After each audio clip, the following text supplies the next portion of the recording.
All right, here's how to do a wide grip pull-up. Again, we want to look at the hand motion. So for a pull-up, we want to have our hands over the bar versus under the bar. And when we're talking about wide grip, is we want to go wider than your traditional shoulder width. So we have our bar here. Don't worry, I'm going to give you a progression on some of the exercise. So basically a version that's a little bit easier to be able to work your way up to doing a full wide grip pull-up.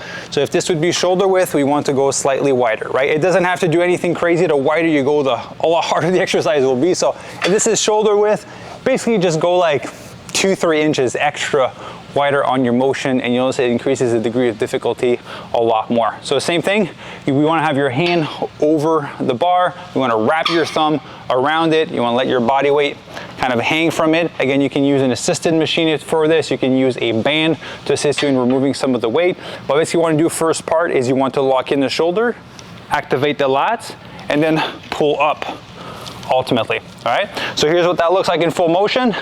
We're dead weight, lock in the shoulders, lats, and pull. And then chin up to the bar, and then down and get a full shred, right? And then up. We don't want to see any of those half motions here, because when you do that, you're not properly working your lats. In order to properly work a muscle, you have to stretch it fully and contract it.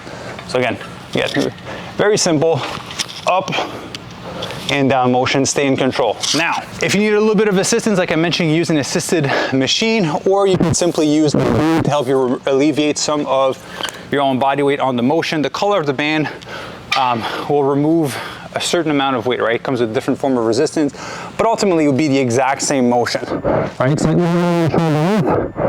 engage the shoulder, engage the lats, pull up, and go all the way down. Now, alternatively, if you want to keep things still a little bit more challenging and harder, another thing you can do is simply do negatives, right? So you can use a bench, a seat, whatever you want to prompt yourself up. But basically, as your shoulder width, you want to be able to start from the top and lower your body slowly. So it's going to look something like this. I'm going to start at the top and slowly lower our body and be in control. And once you're at the bottom, you're going to restart. Slowly lower the body and be in control. What happens is you're loading your lats with your full body weight, so you allow it to have a little bit more stressor, so it becomes a little bit stronger faster than if you were to alleviate some of the weight with the bands. But ultimately, depending on the rep range that you're training in, you want to be able to complete your full rep range. And so if it's supposed to be 15 repetitions and you can't do 15 pull-ups or 15 negatives, I recommend that you use a band or an assisted pull-up machine to help you complete all your repetitions, because each rep range has its own benefit. It's going to help you get to the goal that you want faster, right? So that is how you do a wide grip pull-up.